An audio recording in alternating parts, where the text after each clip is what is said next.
Funciona tão rápido que é assustador o livro mais poderoso para a manifestação. Este não é um audiolivro comum, e o que será revelado aqui não pode ser desaprendido. As civilizações antigas sabiam. Algumas verdades não devem ser ensinadas abertamente, apenas lembradas, não porque sejam perigosas, mas porque funcionam. Funciona rápido demais. Funciona mesmo quando você não acredita. Funciona mesmo quando você tenta ignorar. A realidade que você percebe não é o mundo. É apenas o efeito.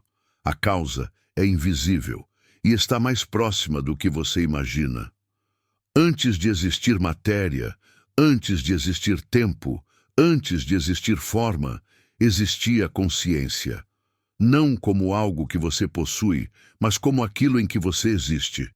O erro fundamental ensinado à humanidade foi este: fazer você acreditar que é um corpo vivendo dentro de um universo. A verdade é o oposto. Você é o campo onde o universo acontece. O mundo não está fora. Ele está respondendo. Cada pessoa que cruza seu caminho, cada obstáculo que surge do nada, cada oportunidade que parece coincidência, nada é aleatório, nada é punição, nada é sorte, tudo é correspondência. A consciência não reage à realidade, ela projeta, e a realidade, obediente, silenciosa e precisa, reflete. Quando isso é compreendido, a ilusão da vitimização se dissolve. Você percebe que não está preso às circunstâncias. Você é a fonte delas. E é exatamente por isso que este livro sempre foi escondido. Porque uma mente que entende isso não pode mais ser controlada pelo medo, pela escassez ou pela espera. Este livro não ensina algo novo. Ele apenas remove o véu. E uma vez removido, o mundo nunca mais parece sólido do mesmo jeito. Antes de avançarmos, há algo que precisa ser dito com clareza. A manifestação não é um método, não é uma técnica, não é um ritual externo. Ela é uma consequência natural de quem você está sendo. Agora, respire fundo. Silencie por um instante. Porque o que vem a seguir não fala com a mente lógica. Fala com aquilo que sempre soube. Parte Nocturne, a estrutura invisível, capítulo 1. O espelho que respira. Há uma verdade simples, que atravessa todas as tradições antigas, embora raramente seja dita de forma direta. A consciência não está dentro de você. Você está dentro da consciência. Tudo o que você chama de realidade é um reflexo vivo, dinâmico, responsivo. Um espelho que respira junto com você. Os antigos não viam o mundo como algo fixo. Para eles, a matéria era consciência condensada, solidificada pela crença, sustentada pela atenção. Nada existe de forma independente. Tudo existe em relação. Nelly compreendeu isso quando sua vida aparentemente desmoronou. Planos cuidadosamente traçados ruíram. Relacionamentos se desfizeram. O chão que ela conhecia desapareceu. Mas no meio do caos, algo se revelou. Ela percebeu que o colapso externo coincidiu perfeitamente com um estado interno de exaustão, medo e expectativa de perda. O mundo não estava acontecendo com ela. Estava respondendo a ela, como um espelho que não reflete apenas o rosto, mas também aquilo que se acredita ser verdade. O mesmo princípio se revelou a Sam, fotógrafo de um pequeno estúdio. Ele notou que suas imagens mudavam conforme seu estado emocional. Nos dias de leveza, as fotos capturavam profundidade, beleza, vida. Nos dias de dúvida, tudo parecia opaco, sem alma. A câmera não havia mudado. A lente não havia mudado. A consciência, sim. O universo funciona assim, não por causalidade mecânica, mas por ressonância. Você não atrai o que deseja. Você atrai o que emana. Quando você luta contra o reflexo, o espelho não responde. Porque o espelho não é o problema. A luz é. Sua consciência é essa luz. Ela não força, ela não corre atrás, ela irradia. E aquilo que corresponde a essa frequência não tem escolha senão aparecer. Por isso, tentar mudar a realidade sem mudar o estado interior é inútil. É como gritar com o reflexo, esperando que ele sorria primeiro. A sabedoria antiga sempre ensinou o caminho inverso. Ajuste o emissor, e o campo responde. Prática. O reconhecimento do espelho. Ao longo do seu dia, observe suas experiências como reflexos ativos. Quando algo desafiante surgir, pause. Não pergunte, por que isso está acontecendo comigo? Pergunte, o que isso está me mostrando? Não como culpa, mas como consciência. Cada evento carrega informação. Cada encontro revela uma frequência. Quando você reconhece o espelho, a realidade começa a se reorganizar sozinha, porque o universo não reage a pedidos. Ele responde à clareza interna. Capítulo 2. A lei silenciosa por trás do ruído. Existe uma força agindo sob a superfície de tudo o que você chama de vida. Ela não grita, não se exibe, não tenta convencer. Ela apenas responde. E quanto mais você tenta controlá-la, mais ela se esconde. Não por punição, mas por precisão. Porque essa lei não foi feita para obedecer ao desespero. Ela obedece àquilo que está coerente. A maioria das pessoas tenta manifestar como quem tenta ganhar uma guerra. Repetem palavras como armas, forçam pensamentos positivos como se estivessem empurrando uma porta pesada. Criam rituais externos esperando que o mundo mude primeiro. E então se frustram. Não porque a lei falha, mas porque elas não perceberam o detalhe que separa o comum do impossível. A realidade não responde ao seu esforço. Ela responde ao seu estado. O universo não escuta o que você diz. Ele sente o que você está sendo. E o que você está sendo quase sempre é um segredo até para você, porque existe o ruído. O ruído são as suas justificativas. O ruído são as histórias repetidas. O ruído são as vozes antigas que ainda falam dentro do seu peito, mesmo quando você finge que não ouve. O ruído é a sua pressa, mas por trás de tudo isso existe a lei silenciosa, e essa lei está sempre ativa. Mesmo agora, enquanto você ouve estas palavras, ela está registrando a sua assinatura. A forma como você respira, a tensão escondida no seu corpo, a esperança que você tenta proteger, o medo que você tenta negar. Porque a manifestação começa muito antes do evento aparecer.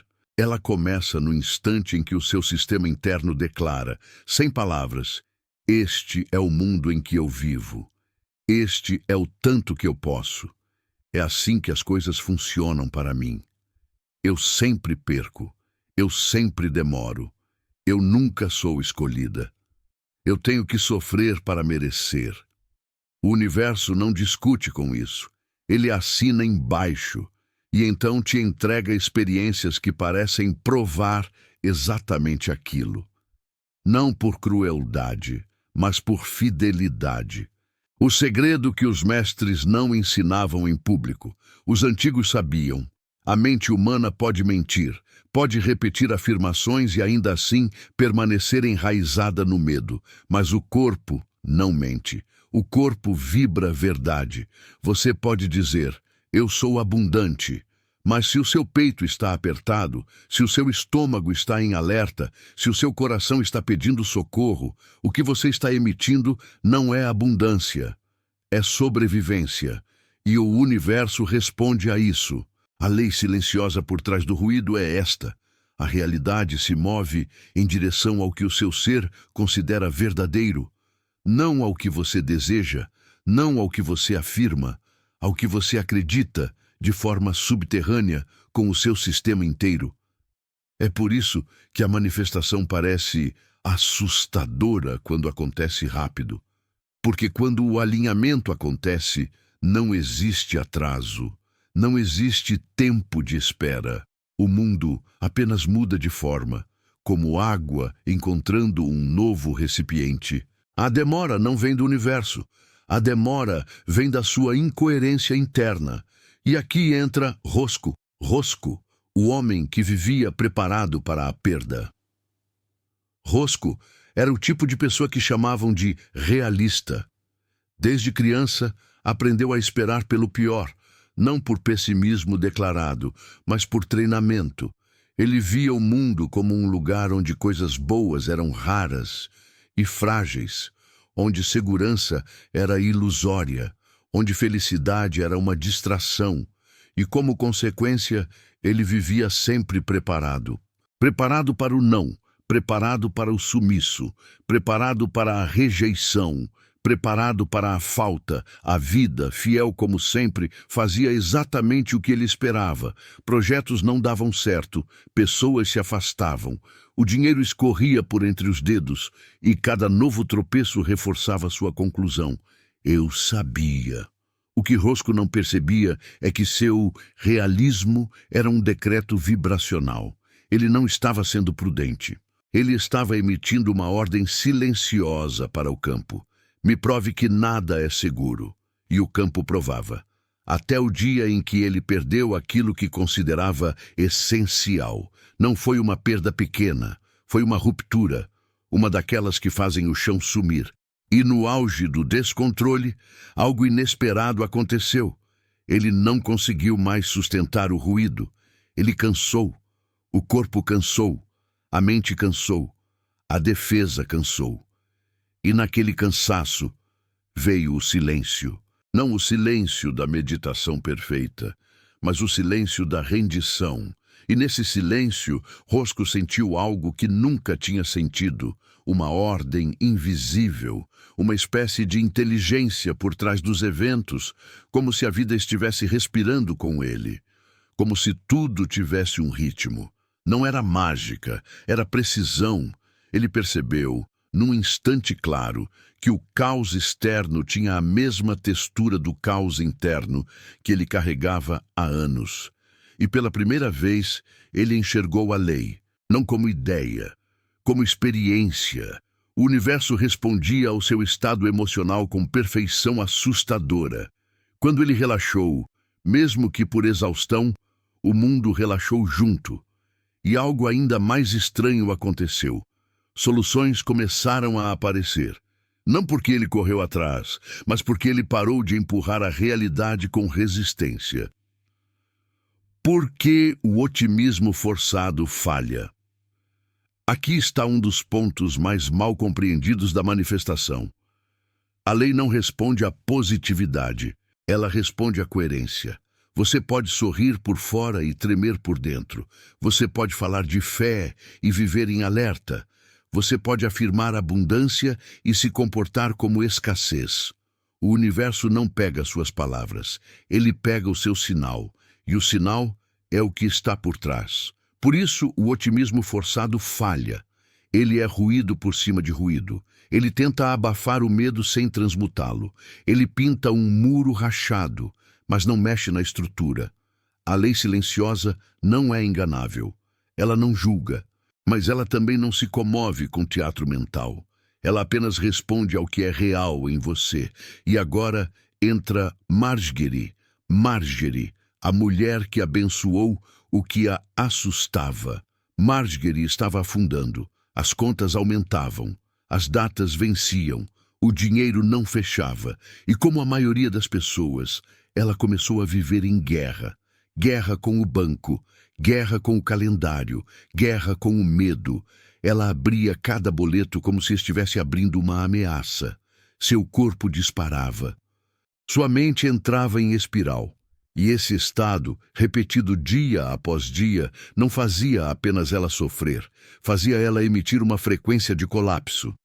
Então ela fez algo incomum. Não foi pensamento positivo, foi um movimento interno radical. Na próxima conta que chegou, ela segurou o papel e disse, com sinceridade silenciosa, "Obrigada pelo serviço que eu recebi." E abençoou. A mente dela gritou que era loucura, que era fingimento, que não adiantaria. Mas ela não estava fazendo para adquirir dinheiro. Ela estava fazendo para quebrar o pacto interno com o medo. E no dia seguinte, ela fez de novo, uma por uma. Ela começou a dissolver a resistência emocional que ela projetava no mundo financeiro. Ela não negou a realidade, ela negou a guerra. E quando a guerra acabou dentro, o campo abriu espaço. Em pouco tempo, coisas improváveis começaram a surgir. Um reembolso esquecido, uma oferta inesperada, uma chance que veio de onde não deveria vir. E aqui está a chave. Isso não foi sorte, foi consequência vibracional. Quando Marjorie mudou o estado interno, ela mudou o sinal. Quando mudou o sinal, a realidade teve que se reorganizar, porque a lei é silenciosa, mas é absoluta. O que realmente abre o portal da manifestação. Existe um ponto em que a manifestação se torna inevitável. Esse ponto não é acreditar muito, não é fazer mais técnica, não é visualizar por horas. É quando você sai do estado de resistência e entra no estado de permissão. A resistência é um corpo em defesa, a permissão é um corpo em coerência. A resistência pergunta, e se não der certo? A permissão afirma, eu continuo inteiro, dê certo ou não. E nesse estado, algo muda. Você deixa de implorar para a vida e começa a colaborar com ela. A inteligência do universo flui mais facilmente através de um coração em repouso. Não repouso de desistência, repouso de soberania. Você para de viver como quem corre atrás do futuro e começa a viver como quem já está conectado ao campo. E é aí que as coisas ficam assustadoras, porque quando a coerência acontece, o tempo encurta. O mundo começa a responder rápido demais. Mensagens chegam antes de você pedir, portas abrem antes de você bater. Encontros acontecem como se fossem combinados. E é nesse momento que muita gente se assusta e recua. Porque a mente humana, acostumada a lutar, estranha quando a vida começa a cooperar. Mas este livro foi feito exatamente para isso, para que você não recue quando o poder aparecer. Prática sagrada. O ritual do silêncio ativo. Agora você vai aprender uma técnica antiga que não depende de crença, depende de presença. Escolha 3 momentos do seu dia. Pode ser rápido. 1 minuto já basta. 1. Pare. Interrompa qualquer ação por alguns segundos, sem mexer no celular, sem fugir para pensamentos. 2. Localize o ruído. Pergunte internamente, qual é o sentimento que está por trás do que eu quero? Não a frase. O sentimento. Medo, pressa, carência ou calma, confiança, plenitude. 3. Escolha um estado, sem forçar alegria, sem inventar euforia. Apenas escolha uma frequência possível. Se você está ansioso, não tente virar eufórico. Vire presente. Se você está com medo, não tente virar confiante. Vire curioso. Se você está desesperado, não tente virar iluminado. Vire calmo por 20 segundos. Então diga, internamente, como um decreto silencioso, eu retiro meu corpo da guerra. Eu autorizo a ordem superior. Eu permito que a vida me responda. Fique ali por alguns instantes. Você não está pedindo, você está sintonizando, porque o universo não precisa de longas palavras. Ele precisa do seu sinal limpo. Faça isso por 7 dias e observe. Observe sincronicidades pequenas primeiro. Uma mensagem, uma solução simples, um alívio inesperado. Não subestime o pequeno. O pequeno é o teste do campo. É a confirmação de que a lei silenciosa está ouvindo. E quando você perceber que está respondendo, não por milagre aleatório, mas por correspondência exata, você vai entender o que Roscoe entendeu, o que Marjorie provou, e o que este livro está prestes a consolidar em você. A manifestação não é conquista, é alinhamento. E quando o alinhamento acontece, funciona tão rápido que é assustador. No próximo capítulo, você vai atravessar um portal ainda mais profundo, o espaço entre os pensamentos.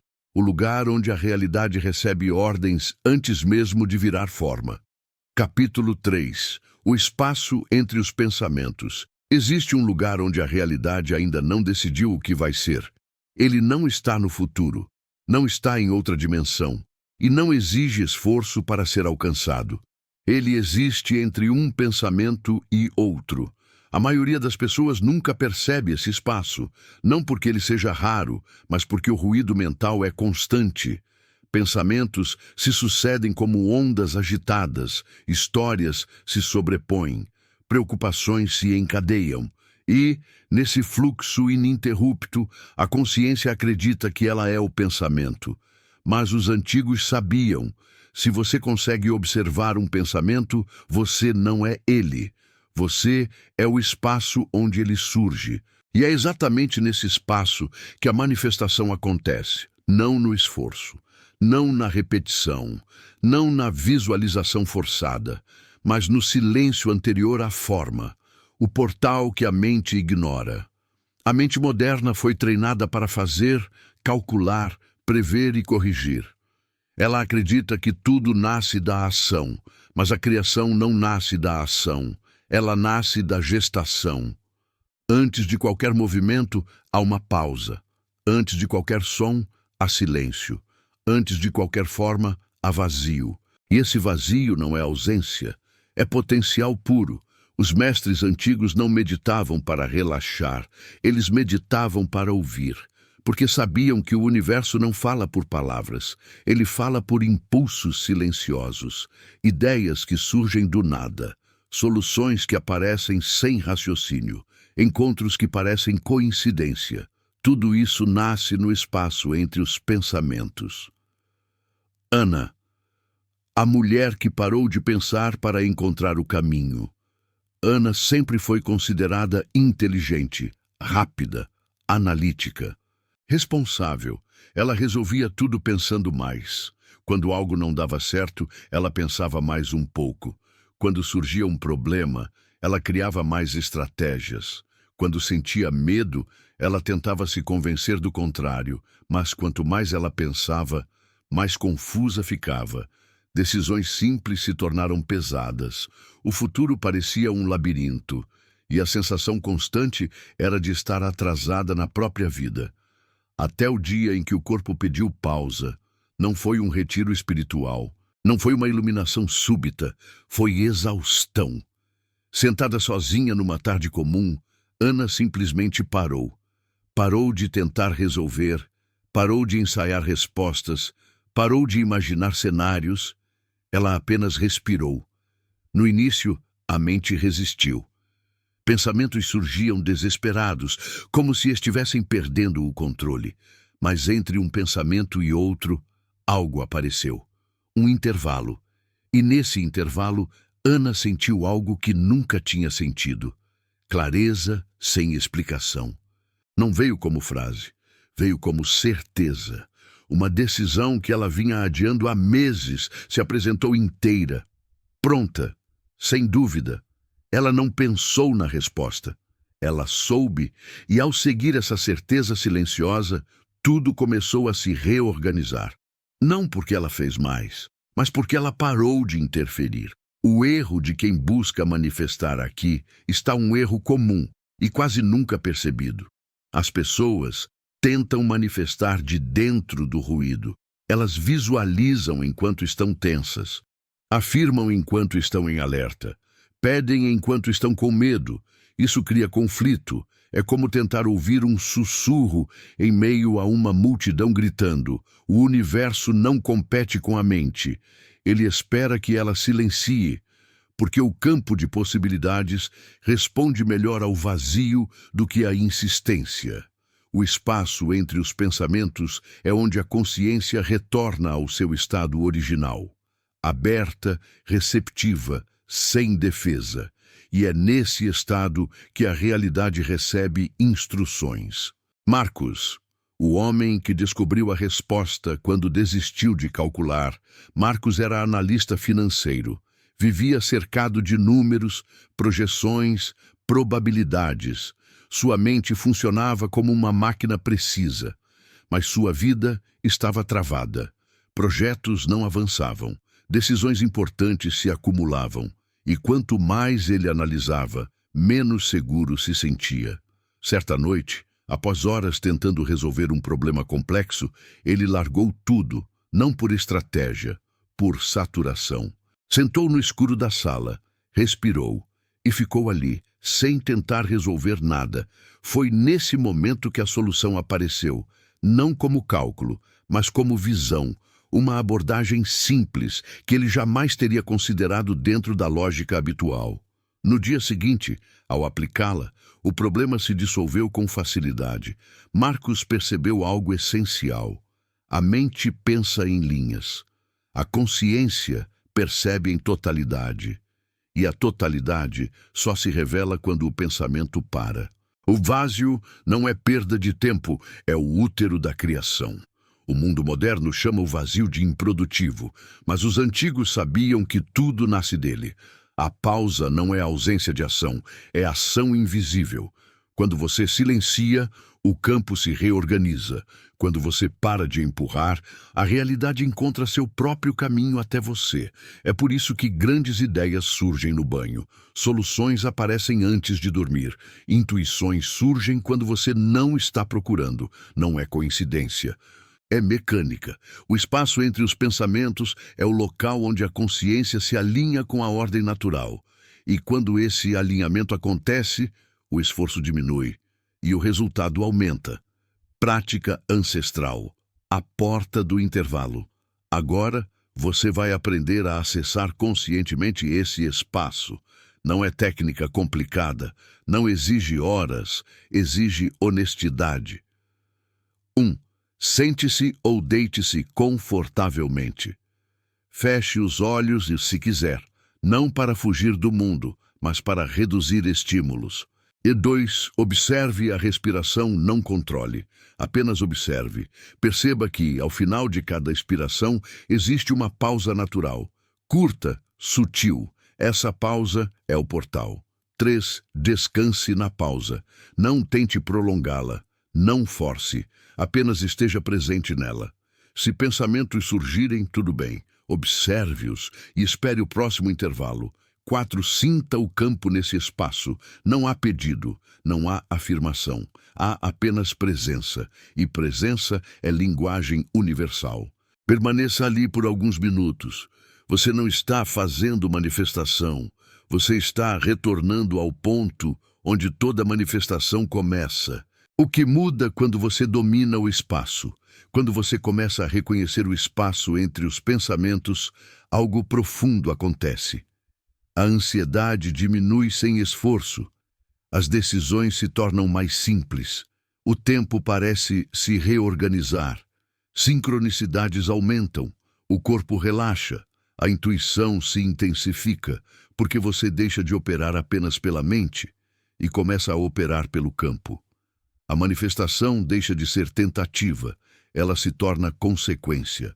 E isso assusta quem passou a vida inteira acreditando que precisava lutar, mas é libertador para quem está pronto. No próximo capítulo, você vai descobrir algo ainda mais perturbador e poderoso. Você não é apenas o observador da vida.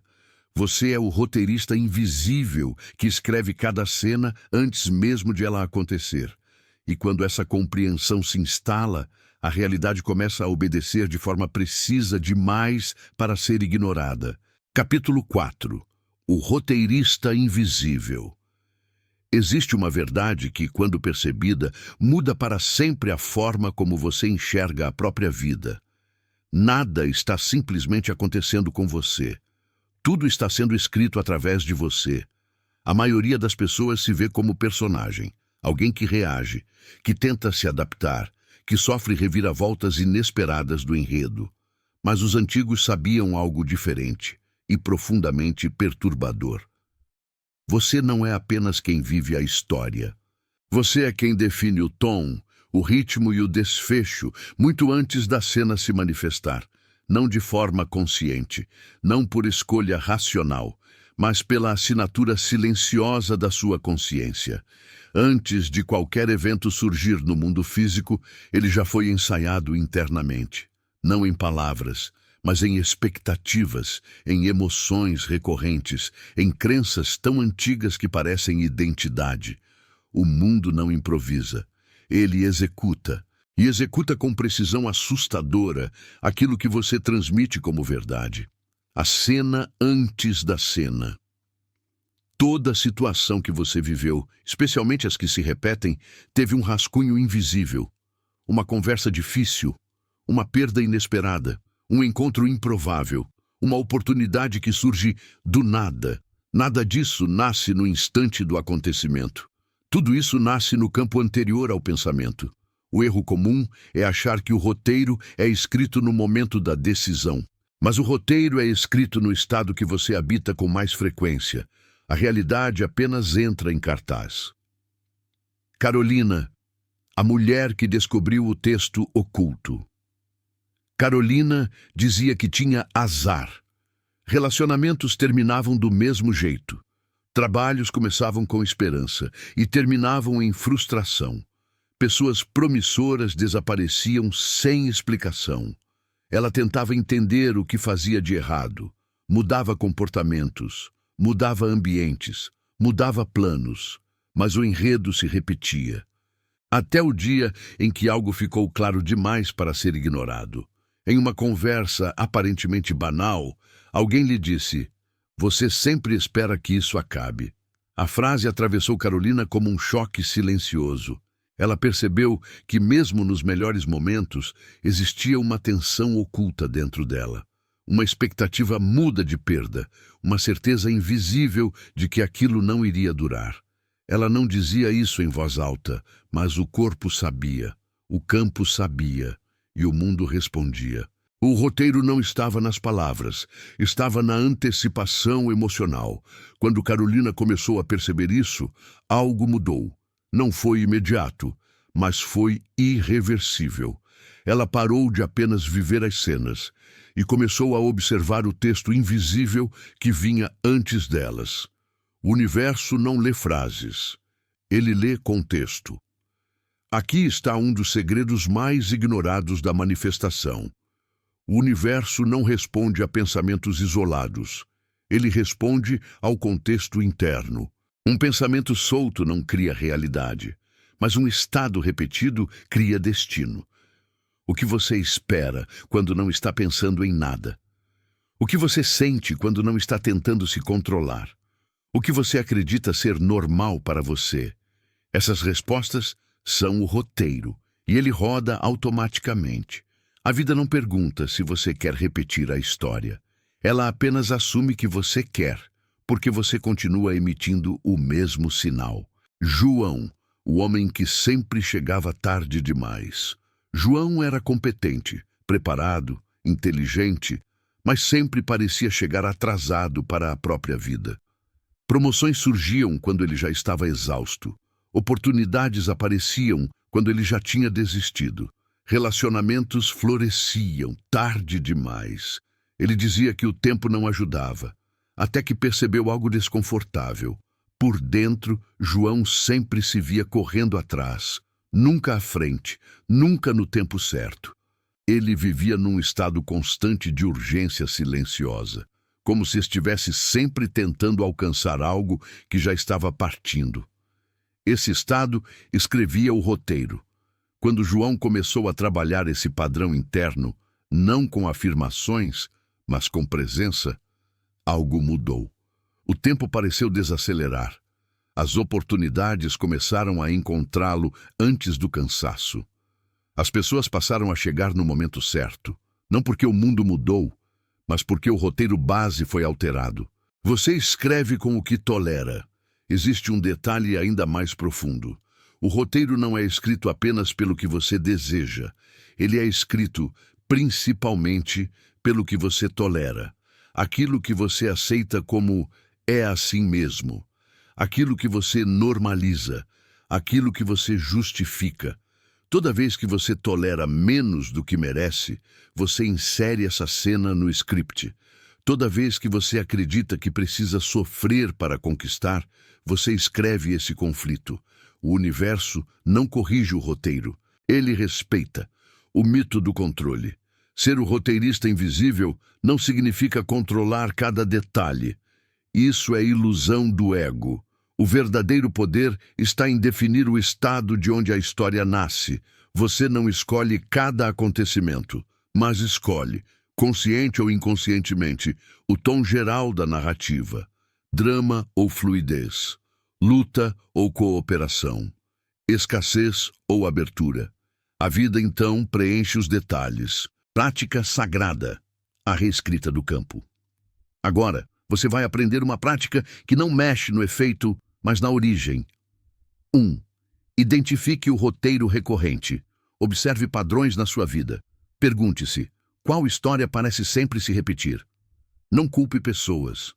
Observe o tema. 2. Localize o estado por trás do padrão. Não é o evento. É o sentimento base. Abandono, pressa, desvalorização, medo de perder. 3. Reescreva com presença, não com palavras. Não force frases positivas. Isso não funciona. Apenas escolha um estado diferente por alguns minutos ao dia. Se o roteiro é abandono, pratique pertencimento. Se é pressa, pratique suficiência. Se é medo, pratique segurança no corpo, mesmo que por instantes. 4. Permita que o campo se ajuste, não corra atrás do resultado. Observe. O mundo começa a ajustar o cenário sozinho. Quando o roteiro muda, a realidade obedece. Quando você altera o estado interno, algo estranho acontece. As pessoas mudam sem saber por quê. As situações se resolvem antes de virar conflito.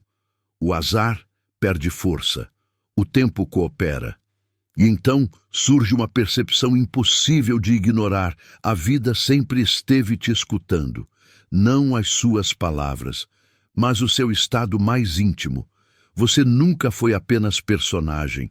Você sempre foi o roteirista. No próximo capítulo, você vai descobrir algo ainda mais profundo.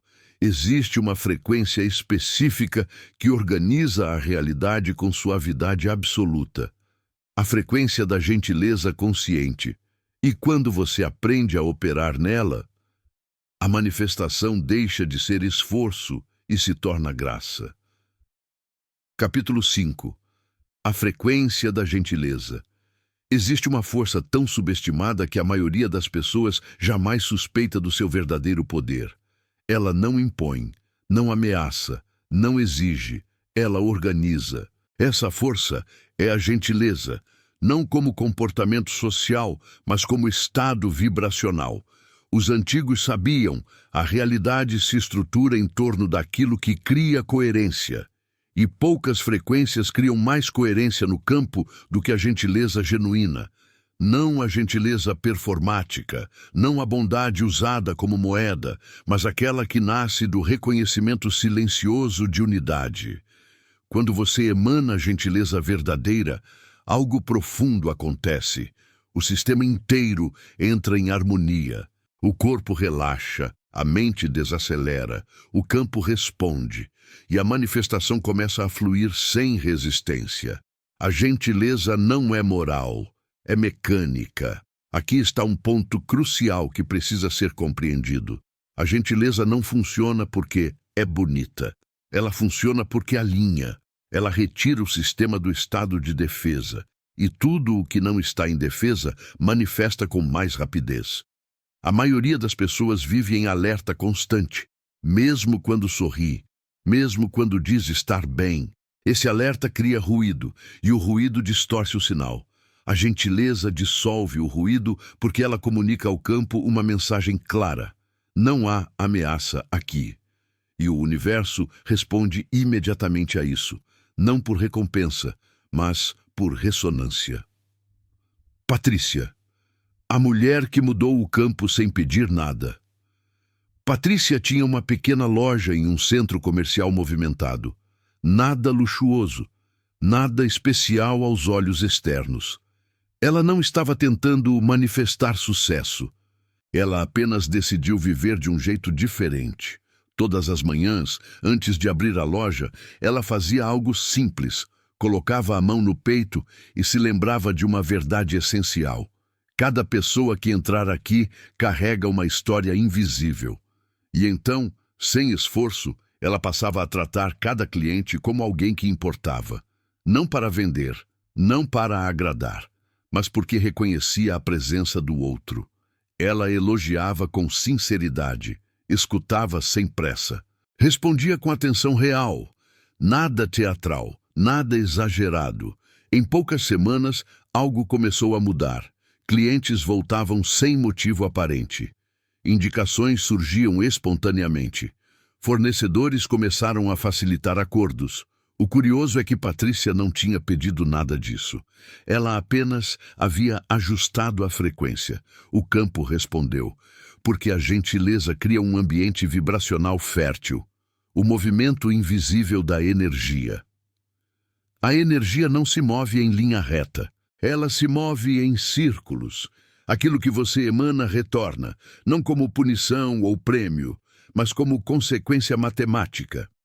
Quando você emite gentileza, você organiza o campo ao seu redor. As pessoas se sentem menos defensivas, as situações encontram menos atrito, as soluções aparecem antes do conflito. Isso não é psicologia, é física sutil. Eduardo, o homem que abençoava em silêncio. Eduardo era taxista há mais de 20 anos. Carregava no corpo as marcas do estresse diário. Dor nas costas, pressão alta, sono fragmentado. Ele não se considerava uma pessoa amarga, apenas cansada. Um dia, após uma noite difícil, algo mudou. Não foi um livro, não foi um curso, foi um pensamento simples. E se eu parasse de resistir às pessoas? Naquele dia, Eduardo decidiu fazer algo diferente, nada visível. Cada vez que um passageiro entrava no carro, ele pensava em silêncio. Que você fique bem, que seu dia seja leve, que algo bom te encontre. Ele não dizia, não esperava resposta, apenas emitia. Com o tempo, algo inesperado aconteceu. Seu corpo começou a responder, as dores diminuíram, o sono melhorou, a irritação perdeu força e, curiosamente, os passageiros começaram a tratá-lo de outra forma. Conversas mais gentis, gorjetas espontâneas, menos conflitos. Eduardo não havia mudado o mundo, ele havia mudado o campo interno. O mundo apenas acompanhou. Por que a gentileza acelera a manifestação? A manifestação exige coerência, e a coerência só existe quando o sistema está em segurança. Quando você é gentil de forma autêntica, seu corpo sai do modo de sobrevivência, e tudo o que sai da sobrevivência entra no modo criativo. Nesse estado, a intuição se intensifica, as decisões se simplificam, as sincronicidades aumentam, o tempo parece colaborar, as resistências externas diminuem, não porque você merece, mas porque você permitiu. A gentileza é uma forma avançada de permissão, o mal entendido sobre ser bom. Muitos rejeitam a gentileza porque a confundem com submissão, com fraqueza, com passividade. Mas isso é um erro profundo. A verdadeira gentileza nasce da soberania. Ela não pede aprovação. Ela não se sacrifica, ela não se anula, ela reconhece a unidade sem perder a identidade. Ser gentil não é dizer sim para tudo, é dizer não sem ódio, é manter limites sem rigidez, é agir a partir de um centro calmo. E esse centro é altamente magnético, prática ancestral, a benevolência silenciosa. Agora, você vai aprender uma prática simples e extremamente poderosa. Ela não exige tempo extra, ela se encaixa na vida comum. Ao encontrar qualquer pessoa, não importa se é familiar ou desconhecida. Antes de falar, reconheça internamente. Existe uma consciência aqui. 2.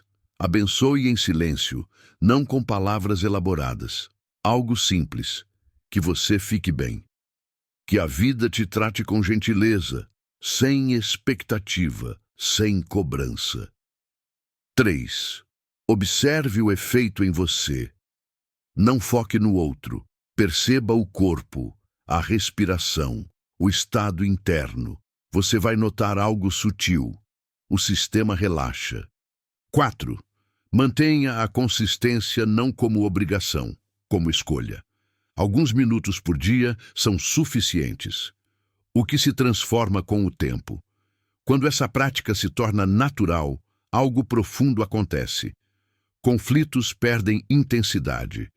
O ambiente responde com mais fluidez. A vida parece menos hostil. As oportunidades surgem sem esforço.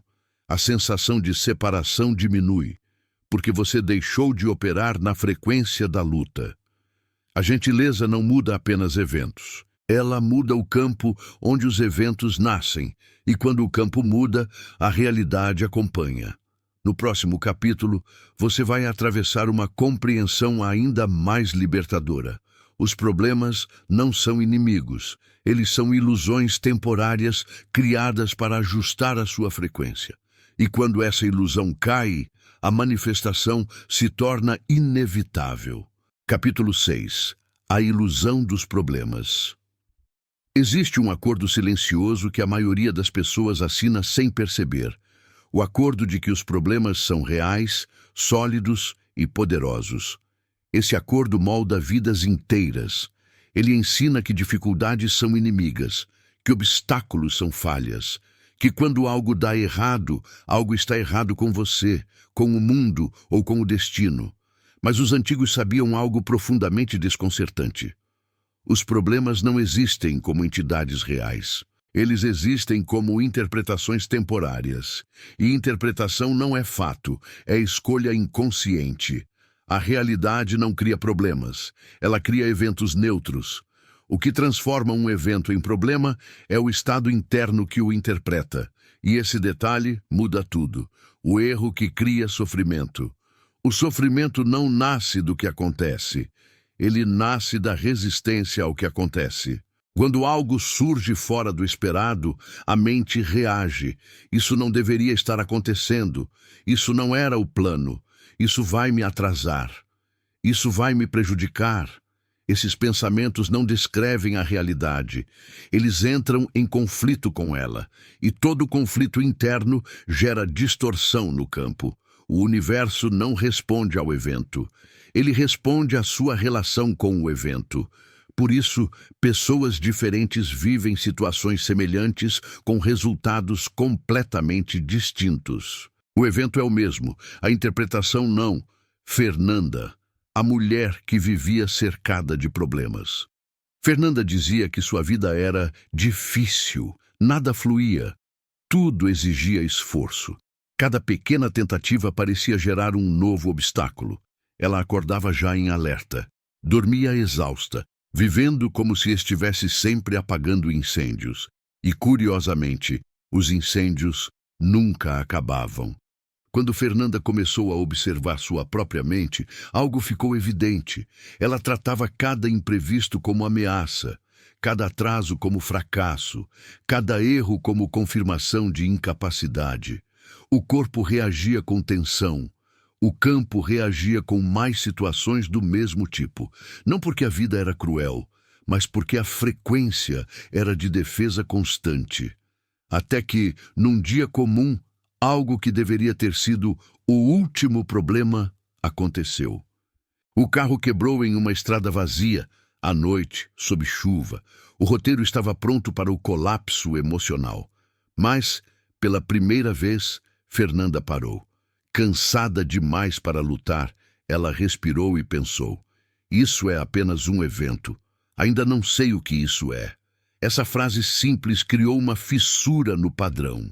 Ela não negou a situação, ela apenas suspendeu o julgamento. Minutos depois, alguém parou para ajudar. Uma conversa aconteceu.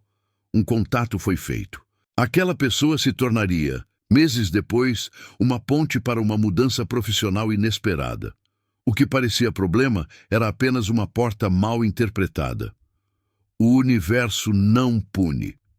Ele ajusta. A ideia de punição é humana. O universo não trabalha com culpa. Ele trabalha com ajuste de frequência. Quando você insiste em um estado interno que não sustenta crescimento, a vida cria situações que forçam recalibração, não para te ferir, mas para te mover. Um problema surge quando você está desalinhado do fluxo. Ele não é castigo, é correção. Como um GPS que recalcula a rota quando você sai do caminho. Se você xinga o GPS, a rota não muda. Se você confia e segue, o caminho se revela. Ricardo, o problema que virou propósito. Ricardo perdeu tudo em um curto espaço de tempo. Emprego, status, segurança. Ele interpretou aquilo como falha pessoal, como derrota. Durante meses, viveu ressentido, perguntando-se onde havia errado. Mas algo curioso aconteceu quando o desespero deu lugar à observação. Sem o antigo ritmo, Ricardo teve tempo, silêncio, espaço. Ele começou a perceber que o trabalho que perdera já não sustentava sua vitalidade há anos, que sua identidade estava ancorada em algo que já não era verdadeiro. O problema havia interrompido um caminho que não levava mais a lugar nenhum. Quando essa compreensão se assentou, a dor mudou de forma. Não desapareceu de imediato, mas deixou de ser inimiga. O campo respondeu. Novas ideias surgiram, novos contatos apareceram. Uma nova direção começou a se formar. Não porque Ricardo venceu o problema, mas porque ele parou de lutar contra ele, a ilusão da solução imediata. A mente quer resolver, a consciência quer integrar. Quando você tenta resolver um problema sem compreender a mensagem que ele carrega, você apenas muda a forma, não a raiz. E então o problema retorna, com outro rosto, outro nome, outra situação, mas a mesma vibração. A verdadeira dissolução acontece quando você pergunta: o que isso está me pedindo para ajustar em mim? Não como culpa, mas como alinhamento. O poder da pausa. Existe um momento sagrado entre o evento e a reação. Esse momento define tudo. Quando você reage imediatamente, você responde com o passado. Quando você pausa, você responde com presença. A pausa não é fraqueza, é soberania. Na pausa, o campo se abre, as possibilidades se multiplicam. A inteligência superior encontra espaço para atuar. Prática ancestral. A reinterpretação consciente. Agora, você vai aprender a dissolver problemas sem enfrentá-los. Diante de qualquer dificuldade, pare por alguns segundos. Não pense, respire. 2, declare internamente. Isso ainda não é um problema, é apenas um evento aguardando significado. 3, observe o corpo. Perceba onde há tensão. Relaxe conscientemente essa região. 4. Permita uma leitura mais ampla. Pergunte-se: o que isso pode estar reorganizando? O que isso está interrompendo que já não servia? O que isso está abrindo espaço para nascer? Não busque respostas imediatas. Apenas abra o campo. O que acontece quando a ilusão cai? Quando você deixa de tratar problemas como inimigos, algo surpreendente acontece. As situações se resolvem mais rápido. A ansiedade perde força. O corpo sai do modo de sobrevivência. As soluções surgem de forma inesperada. O sofrimento diminui drasticamente porque o problema não precisava ser combatido. Ele precisava ser compreendido. A ilusão dos problemas sustenta a ilusão da luta. E a luta sustenta a ilusão da separação. Quando você sai da luta, você retorna ao fluxo. E no fluxo, a manifestação não encontra resistência. No próximo capítulo, você vai acessar um dos códigos mais poderosos já ocultados. A linguagem real que o universo entende não são palavras, mas emoções. E quando você aprende a falar essa linguagem, a realidade começa a obedecer antes mesmo de você terminar de sentir. Capítulo 7. A linguagem das emoções. Existe uma língua que o universo compreende antes de qualquer palavra. Ela não depende de vocabulário, não exige repetição, não se impressiona com promessas. Essa língua é emocional. Tudo o que você vive é traduzido a partir dela. As palavras são apenas símbolos externos. Os pensamentos são ensaios mentais. Mas a emoção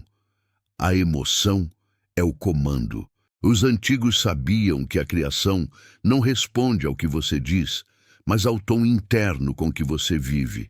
E esse tom quase nunca está consciente. O grande mal-entendido da manifestação. A maioria das pessoas acredita que manifesta com a mente. Por isso afirmam, visualizam, repetem frases, mas continuam vivendo o mesmo padrão. Porque, enquanto a boca afirma prosperidade, o corpo vibra medo. Enquanto a mente imagina amor, o peito vibra carência. Enquanto o pensamento fala de abundância, o estômago vibra escassez. E o universo, que não se confunde, responde ao que é real no sistema. A emoção é o que sela o pedido. Ela é a assinatura energética do desejo. Se existe incoerência entre palavra e emoção, a emoção vence. Sempre. Paula, a mulher que afirmava, mas não recebia. Paula conhecia todas as frases certas, tinha cadernos cheios de afirmações, vídeos salvos, mantras decorados. Todos os dias, diante do espelho, dizia: eu sou próspera, eu sou amada, eu sou segura. Mas, ao terminar, sentia um aperto no peito, um vazio discreto, uma sensação silenciosa de: isso não é para mim. O universo escutava exatamente isso, não as frases, mas o vazio. Paula não estava errando na técnica, ela estava ignorando a emoção base. Seu corpo não se sentia seguro, seu sistema não acreditava que receber era possível. E sem segurança emocional, não há manifestação sustentada. Quando Paula parou de repetir frases e começou a sentir o que estava por trás delas, algo mudou. Ela percebeu que não precisava afirmar abundância. Precisava primeiro sentir permissão. E permissão não se afirma, se constrói. A emoção é um estado, não um detalhe. A emoção não é um acessório da manifestação. Ela é o ambiente. Ela cria o campo onde os eventos nascem. Se você deseja algo enquanto se sente indigno, o campo responde à indignidade. Se você deseja algo enquanto se sente ameaçado, o campo responde à ameaça. Não importa o quão bonito seja o pedido, importa o solo onde ele cai. Gustavo, o artista que parou de pedir. Gustavo pintava havia anos, tinha talento, tinha técnica, mas sempre pintava com um objetivo escondido: ser visto, reconhecido, validado. Cada obra carregava uma súplica silenciosa, e essa súplica pesava. As pessoas viam os quadros, mas algo não conectava. Um dia, cansado de esperar, Gustavo mudou. Não a arte, mas o estado. Ele começou a pintar não para receber, mas para expressar. A alegria voltou, o prazer voltou, o corpo relaxou, e sem perceber, ele deixou de pedir. O campo respondeu rapidamente. Convites surgiram, exposições apareceram, a abundância fluiu, não porque ele manifestou, mas porque ele falou a linguagem correta. A emoção havia mudado. A verdade que transforma tudo. O universo responde ao que você sente como verdade agora, não ao que você espera sentir no futuro, não ao que você finge sentir. Agora. E aqui está o ponto mais profundo. O corpo emocional não conhece passado nem futuro. Ele só conhece o presente. Por isso, quando você sente hoje aquilo que acha que só sentirá quando algo acontecer, o campo responde imediatamente. Não por magia, mas por coerência. A diferença entre desejo e estado. Desejo é querer algo que parece distante. Estado é viver a frequência do que você deseja. Você não manifesta amor querendo amor. Você manifesta amor sendo amorável internamente. Você não manifesta abundância pedindo dinheiro. Você manifesta abundância sentindo suficiência agora, não como fantasia, como sensação possível. Prática ancestral, a sintonia emocional. Agora, você vai aprender a falar com o universo sem palavras. Identifique o que você deseja, não a coisa, o sentimento por trás, segurança, alegria, liberdade, paz. 2. Sinta uma versão possível desse sentimento. Agora não exagere, não force. Se busca segurança, sinta 10% a mais de calma. Se busca amor, sinta um leve acolhimento no peito. Isso é suficiente. 3. Permaneça por alguns minutos sem pedir, sem pensar, apenas sentindo. 4. Volte à vida normal. Não observe ansiosamente, não cobre. O campo já recebeu. O que muda quando você domina essa linguagem, quando a emoção se torna sua língua principal. As manifestações aceleram, o esforço diminui, a ansiedade perde espaço, o corpo coopera, a vida responde com fluidez, porque você parou de falar com o universo como quem implora e começou a falar como quem pertence. A emoção correta não convence o universo, ela informa, e o universo, obediente e preciso, executa. No próximo capítulo, você vai atravessar um limite ainda mais profundo.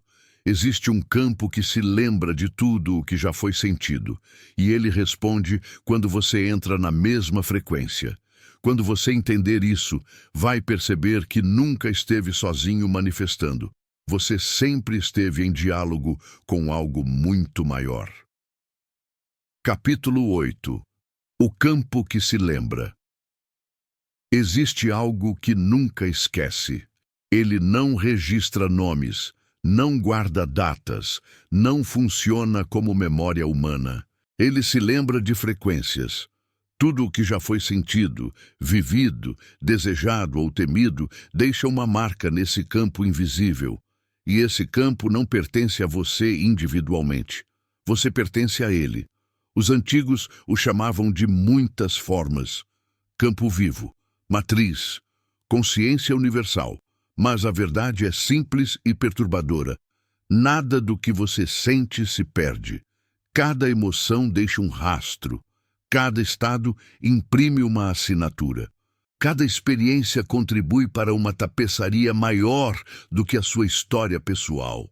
E quando você entra novamente em uma frequência já registrada, o campo responde como se dissesse: eu me lembro. A ilusão do isolamento. O maior engano da mente moderna é acreditar que você manifesta sozinho, como se fosse um ponto isolado tentando mover um universo indiferente. Mas a consciência nunca funcionou assim.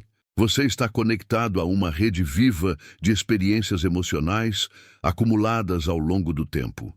Não apenas as suas, mas as da humanidade inteira. Isso explica algo que a lógica não consegue. Por que certas oportunidades parecem te reconhecer?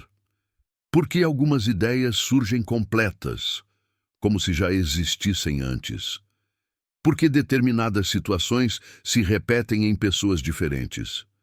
O campo se lembra, e quando você sintoniza uma frequência específica, você ativa tudo o que já foi sentido nessa mesma vibração.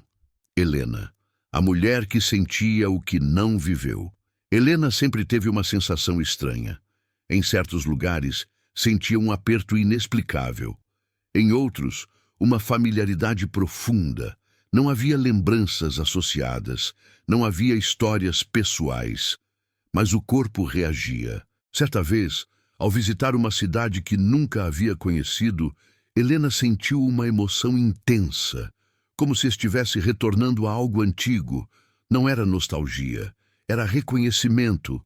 O campo estava respondendo a uma frequência que ela carregava, não porque ela viveu aquilo antes como indivíduo, mas porque aquela vibração já estava registrada no campo coletivo. O corpo reconheceu antes da mente. O campo não entende tempo. Aqui está um ponto essencial. O campo não opera em passado, presente e futuro. Ele opera em ressonância. Se você entra hoje em um estado emocional que já foi vivido por milhares de pessoas antes, você acessa os mesmos caminhos de manifestação que elas acessaram. É por isso que certas emoções abrem portas mais rápido: gratidão, amor genuíno, confiança tranquila, pertencimento. Essas frequências já foram sentidas inúmeras vezes com intensidade. Elas criaram trilhas no campo. Quando você as acessa, não começa do zero. Você entra em um fluxo já existente. Rafael, o homem que parou de lutar sozinho.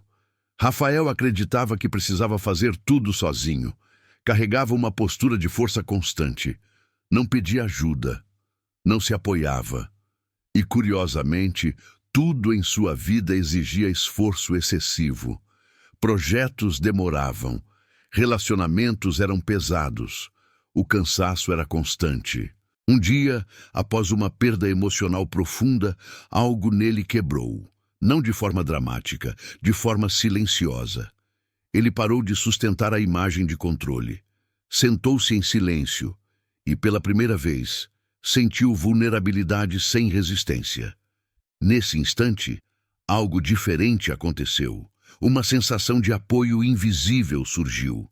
Não como pensamento, como sensação corporal. Rafael não estava mais sozinho no campo. Ao permitir sentir fragilidade, ele acessou uma frequência já amplamente registrada na humanidade: a entrega. E o campo respondeu. Ajuda apareceu. Conexões se formaram. Caminhos se abriram. Não porque ele pediu, mas porque ele sintonizou. O que realmente ativa o campo. O campo não responde a pedidos mentais. Ele responde a estados emocionais coerentes. Quando você sente algo de forma verdadeira, você não está apenas vivendo uma emoção pessoal. Você está acionando um banco vibracional inteiro. Por isso a manifestação acelera quando você entra no clima certo. Não é sorte, é memória do campo. O erro de forçar o futuro. Muitos tentam manifestar criando emoções artificiais. Tentam sentir algo que ainda não é possível. Isso gera conflito. O campo responde à autenticidade, não à simulação. Não é sobre sentir felicidade extrema, é sobre sentir verdade. Um pequeno estado verdadeiro tem mais poder do que uma grande emoção inventada. Priscila, a mulher que escolheu a verdade. Priscila queria mudar de vida. Tentou visualizações, tentou afirmações, tentou entusiasmo forçado. Nada fluía. Até que ela percebeu algo simples. Ela estava cansada. Em vez de tentar se sentir bem, ela se permitiu sentir honestamente. Sentou-se e reconheceu: estou exausta, mas ainda confio. Essa mistura, cansaço com confiança, era verdadeira. E foi suficiente. O campo respondeu porque reconheceu a assinatura emocional real. Pouco a pouco, as coisas começaram a se mover. Sem pressa, sem colapso. O campo se lembra do que você habita. Aqui está uma verdade silenciosa. Você não manifesta o que deseja ocasionalmente. Você manifesta o que habita repetidamente. O campo se lembra da sua frequência dominante, não do seu esforço, não das suas tentativas, do seu estado recorrente. Prática ancestral, ativando a memória do campo. Agora, você vai aprender a usar isso conscientemente. 1. Escolha um estado simples e verdadeiro. Calma, abertura, confiança mínima. Não exagere. 2. Sinta no corpo. Onde essa sensação aparece, peito, respiração, abdômen, permaneça ali por alguns minutos. 3. Reconheça silenciosamente. Eu estou em sintonia. Não peça nada. Não pense em resultado. 4. Volte à vida sem expectativa. O campo já foi ativado. O que muda quando você entende isso, quando você compreende que o campo se lembra? A solidão diminui, o medo perde força, a manifestação acelera, a sensação de pertencimento aumenta, a vida parece cooperar, porque você não está criando do nada. Você está acessando algo que sempre esteve disponível. No próximo capítulo, você vai atravessar um limite decisivo. Existe um acordo invisível que mantém realidades inteiras em funcionamento. E ele só continua válido enquanto você concordar. Quando você entende isso, a liberdade deixa de ser promessa e se torna escolha. Capítulo 9. O acordo invisível. Existe algo que sustenta realidades inteiras sem jamais ser visto. Não é força, não é lei física, não é destino, é concordância. Tudo o que existe como experiência contínua só permanece porque alguém, consciente ou não, está concordando com aquilo. E essa concordância raramente é verbal. Ela acontece no silêncio interno, onde crenças viram chão. O mundo que você vive não é imposto, ele é aceito, e aquilo que é aceito repetidamente se solidifica como realidade. O que ninguém te conta sobre crenças. Crenças não são pensamentos ocasionais, são acordos emocionais estáveis. Você pode discordar mentalmente de algo e ainda assim continuar concordando emocionalmente. Você pode dizer, eu sei que isso não é verdade. Mas se o seu corpo reage como se fosse, o acordo segue ativo. O universo não valida opiniões, ele valida assinaturas internas. É por isso que certas situações persistem mesmo quando você já entendeu tudo. Porque o entendimento não rompe acordos, a retirada de consentimento rompe. Juliana, a mulher que vivia sob um acordo que não era dela. Juliana cresceu ouvindo a mesma frase de todos os lados. As coisas são difíceis. Dinheiro não é para todo mundo. Quem nasce simples tem que se contentar. Ela nunca acreditou nisso conscientemente. Sempre achou aquelas frases limitantes, mas seu corpo aprendeu a concordar. Ela se sentia desconfortável ao receber, culpada ao prosperar, ansiosa ao avançar. O acordo estava ativo, não porque ela quisesse, mas porque ela nunca o questionou no lugar certo. O acordo não estava na mente, estava no pertencimento. Juliana inconscientemente acreditava que prosperar significava se separar do grupo. E o sistema emocional escolheu pertencer.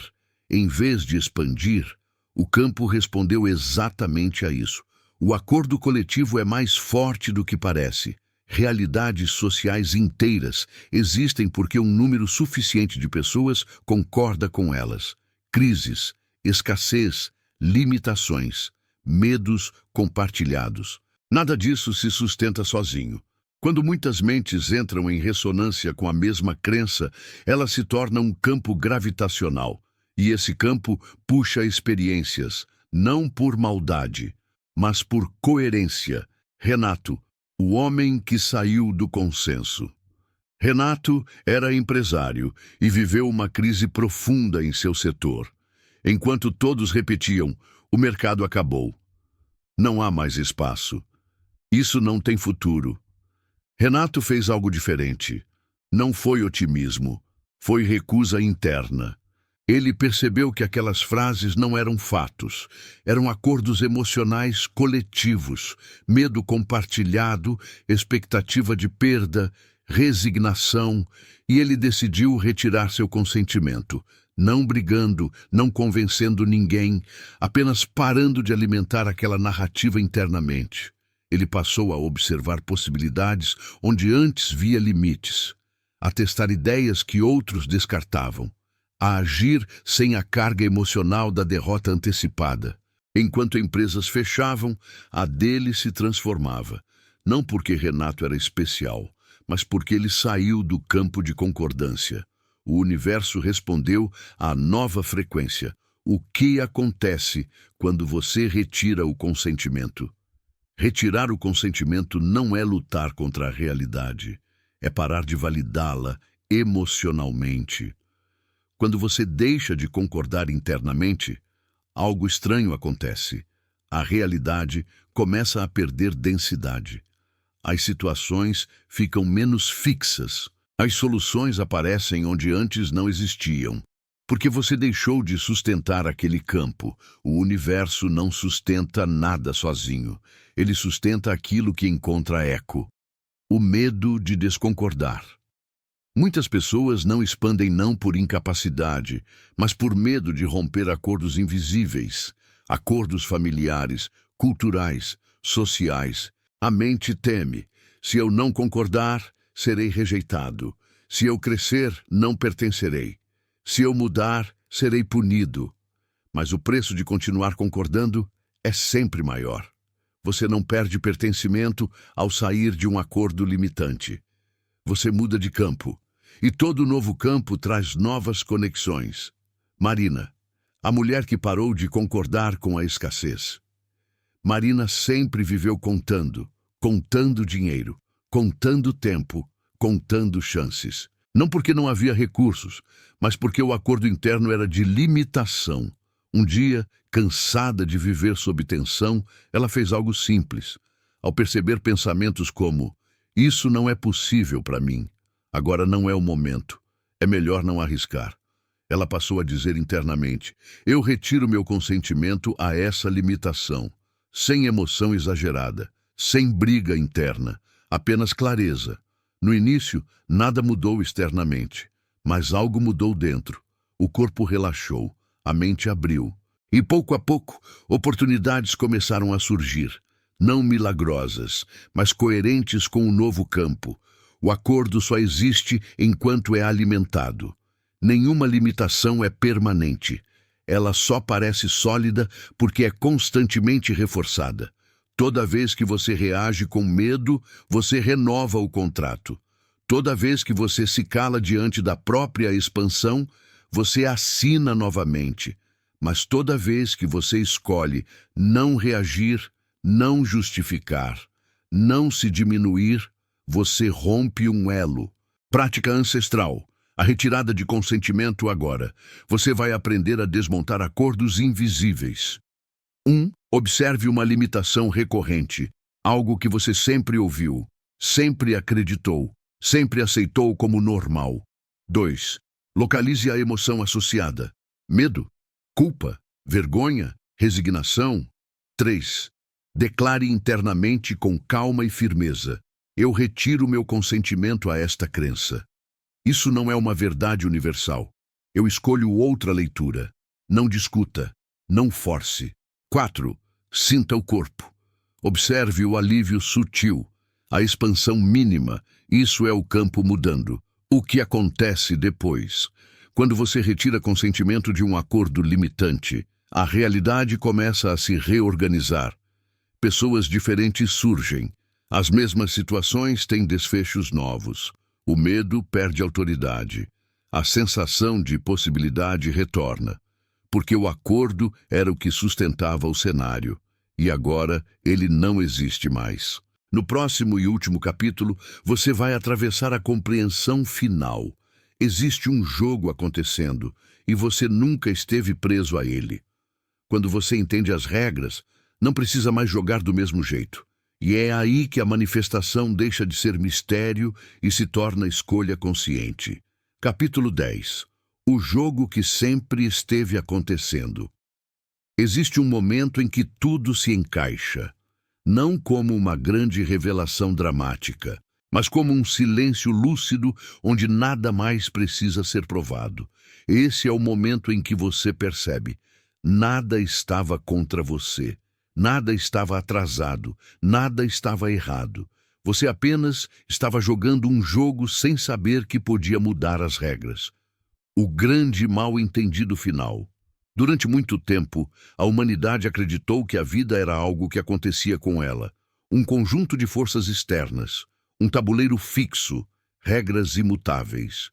Mas os antigos sabiam algo diferente e perigosamente libertador. A vida não é um sistema fechado, ela é um campo interativo.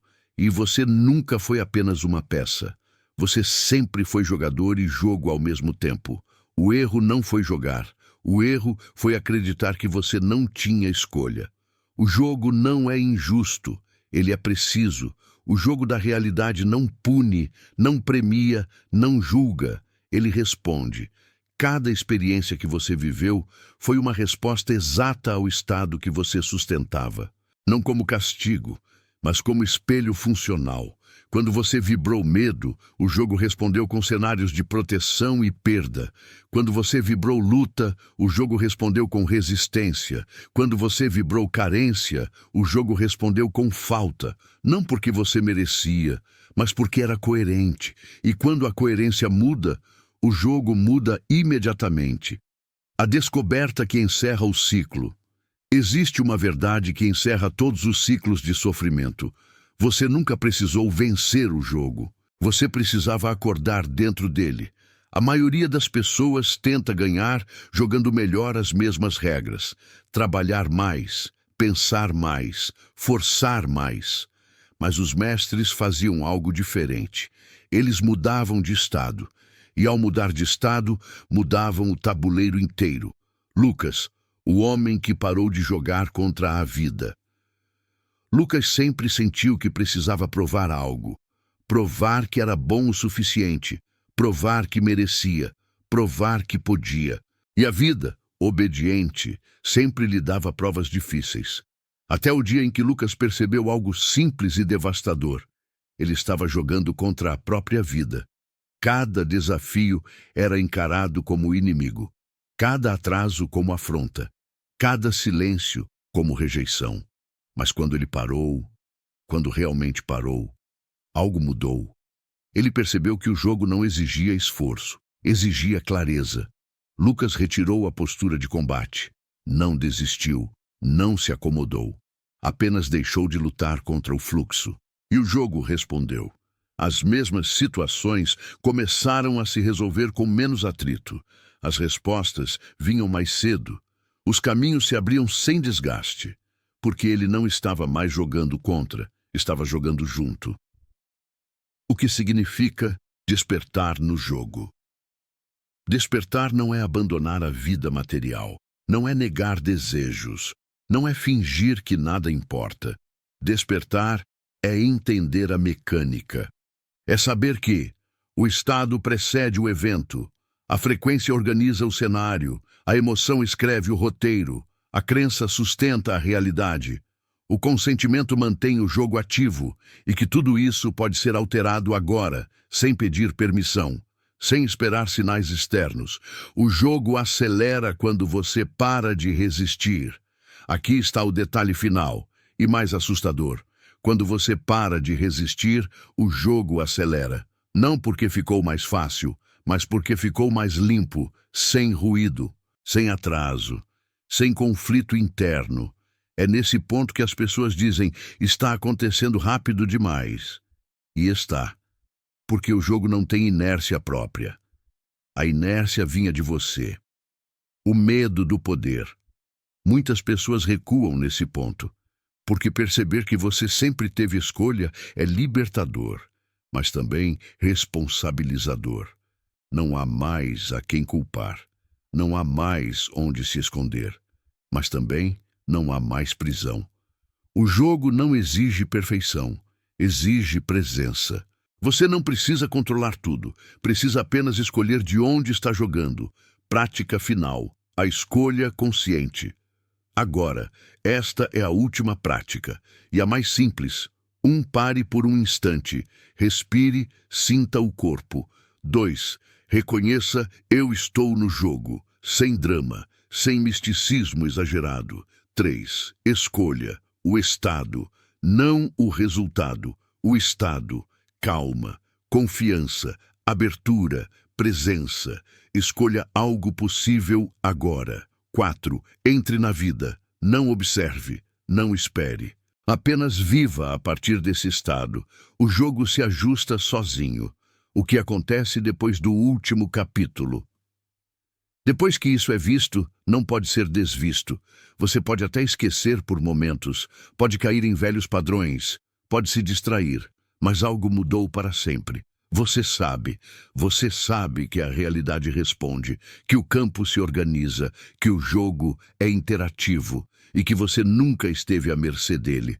A manifestação não é um dom raro, É uma consequência natural da consciência desperta. E agora que você chegou até aqui, o jogo continua. Mas você nunca mais joga do mesmo jeito, porque quem entende as regras não precisa mais lutar, apenas escolhe. E o universo, silencioso e preciso, responde: se este livro te encontrou, não foi por acaso. Agora você sabe, a realidade responde e o jogo sempre esteve em suas mãos. Inscreva-se no canal O Livro Escondido para receber os próximos livros que não aparecem, se revelam. E se este livro falou com você, escreva nos comentários. Eu escolho com consciência. Até o próximo livro.